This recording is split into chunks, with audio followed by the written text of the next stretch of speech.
Welcome to part 2 of Welcome to Project Universal Code. I'm going to finish off the explanation of this universe, because it has to be done. I made a story on part of this, and it's only justifiable if I tell you guys what it is. I'm going to continue at a certain point. You might have heard it in the last video, but don't worry about it. Okay. A Seer's weapon is granted with a powerful ability when exposed to either a shard of Universal Code or Ultima Code. These abilities can generate from either the weapon or the wielder. This is so because when the Seer holds the weapon passed down by blood, it creates a circuit between the weapon and person. When the weapon is passed down, it forms to what the wielder would find useful over time. It grows to the wielder, bends shape, and possibly changes into another weapon. If multiple kin are available, the weapon divides. When the weapon divides, it also divides power equally among them. Okay. This doesn't mean that it's divided up into thirds, that there are 3 of them. Not this kid that gets a third of the power, that kid gets a third of the power, and that kid gets a third of the power. Well, no, not quite. It's the same amount of power between each of them. Whatever he had within their weapon, it adjusts to them. But eventually they will gain the same amount, or they will gain, whatever power they are able to gain. This is with a regular Seer, and generally, they can get strong, but not so serious that they can overthrow a government. Now, this isn't the case with a Galaxian Islo because power won't separate equally, because one Islo, one of the Islo's offsprings might get some a little bit of power, some slight significance above normal Islo, but whoever's closest to the gene pool is who gets the most power and is then appointed to be the next Islo, because whenever the weapon's passed down, that means you're done with your duty. You're probably going to die soon, or you're just retired and trying to live out the rest of your life. So, although physically dividing most of the power from the weapon is going to be the closest member of the gene pool, who's then appointed as the next Galaxian Islo. Weapon division does not apply to planetary Islo because planetary Islo do not use weapons. Instead, they attack with shape-shifting ligaments and energy beams of some sorts. But they have tremendous power, which originate from the Ultimaverse. When it was a full structure. The universe began with the awakening of the Flarites. There were 7 Flarites, massive green, elf-like gods who orbited around a structure of power consisting of what is now Universal Code and Ultima Code, called the Ultimaverse. They had awakened after a 3 billion year slumber after the deconstruction of the last universe, so they could rebuild the new one. So it's a paradox. Speaking of paradox, I said this before.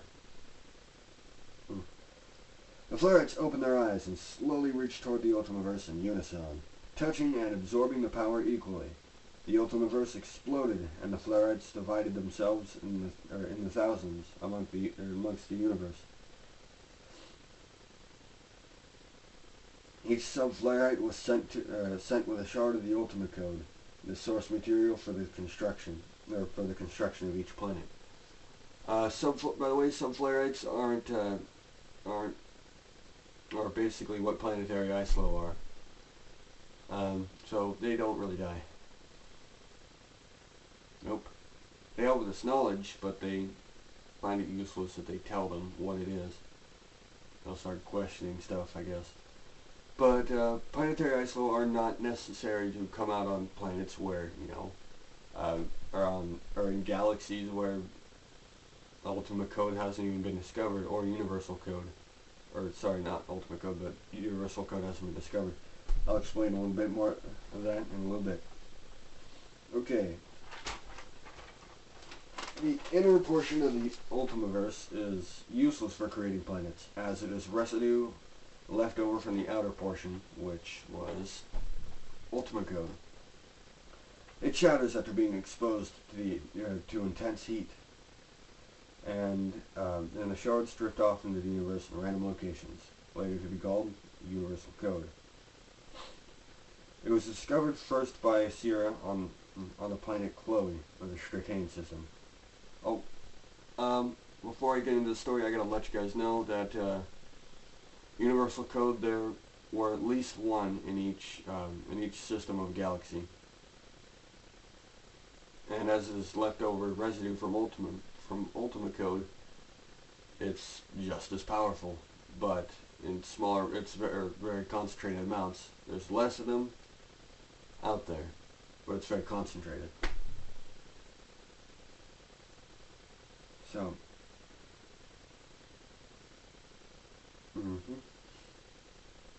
it was discovered first by Asira on the planet Chloe of the Stratane system. None of them had been into space at this point, by the way.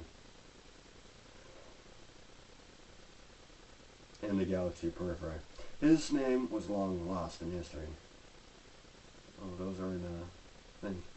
He lifted the shard only to notice that his body had absorbed it.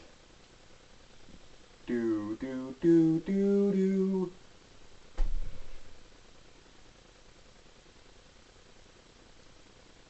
He realized soon that he had strange abilities: flight, increased strength,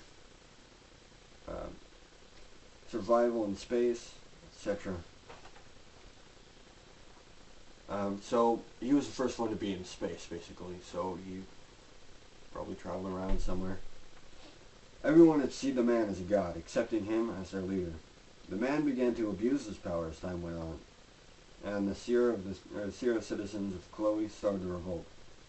Afraid to lose his place of power, he attacked and slain his own people. This angered the Subflarite that balanced the civilization on Chloe. It rose from the ground. The man attacked it in confusion, only to be blown away by its awesome power. He was killed, and the Subflarite picked up his weapon, bringing it to the citizens of Chloe. Now, in order to gain the power from a weapon, from a dead guy, you had to touch their weapon. That's why he brought it to the citizens. Something must be done, he said to everyone, or he said to them. Everyone seemed quite confused by the sight of the divine being, but listened in spite. Because nobody had ever seen a Subflarite. Subflarites are not necessary to come out of a planet if they don't need to. They're just there to make sure everything's working all right until something, happens. Warheads and such are, pale in comparison to this. Okay.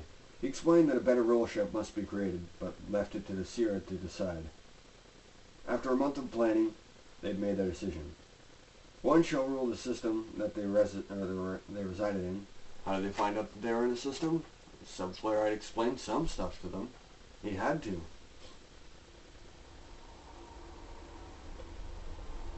Okay, two will guard the system from danger in case there were more universal code shards to be abused in other systems.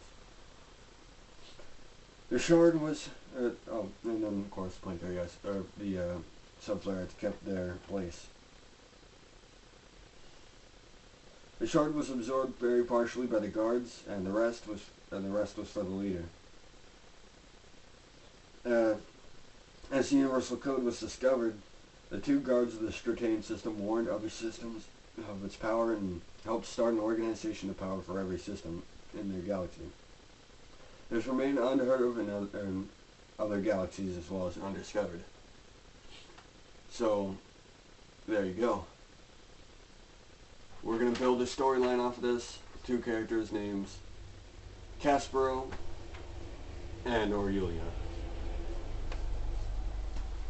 And if you know how to draw anime, please go to the video where I ask about drawing Caspero. I give a description and I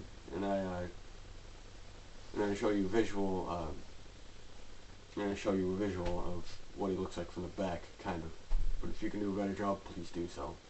Check out the video. Thank you for listening, you guys.